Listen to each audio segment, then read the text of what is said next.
ये मोर पिजुली गछ आ ग्रोथ तो भल होइछि किंतु फूल कि फल आसी नाही। किंतु आसंतु जानिबा शीघ्र केमिति फूल बा फल आसीबो। देखि पारुथे मु ता मूलरू से भिडियोटा मु करिनी।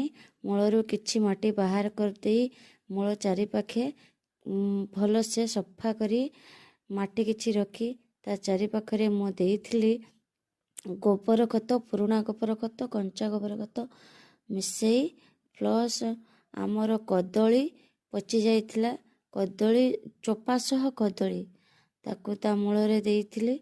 आउ सोरिष पेडिया किछि गुड़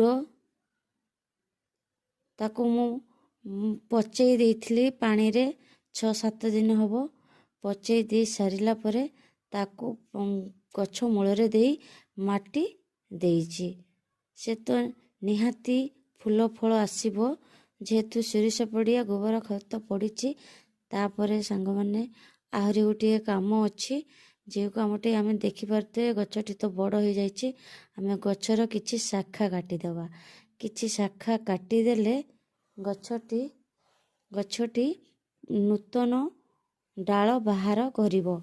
नूतन डाल बाहरिला परे आउ गछटी पुणी नूतन शाखा बाहरिले सेथिरु फूल फल निश्चित भावरे आसीजिवो। तेणु आपण माने अधैर्य न होई गछटी को प्रथमे ता मूलरू किछि अंश माटी बाहर करि दियंतु। बाहर करि देई सारिला परे गोबर खत निश्चित भावरे दियंतु। आउ सोरिष पेडिया टिके अल्प गुड़ ताकू किछि दिने कि 2 दिन पानी रे बुतरेई रखि दियंतु। सेटा गुटे पानी रे मिसिकी देला परे बहुत सुंदर काम करि थाए। तेणु सेमिति ता मूलरे देई माटी घोड़ेई देबे। आउ जदि गछटी अधिक मात्रा रे बड़ होई थाए तार किछि शाखा एमिति भावरे काटी देबे। जेमिति मु काटुछि एमिति काटी देबे। देखिए नुआ नुआ शाखा बाहरिबा सहित जल्दी जल्दी फूल आउ फल आसी जीवो।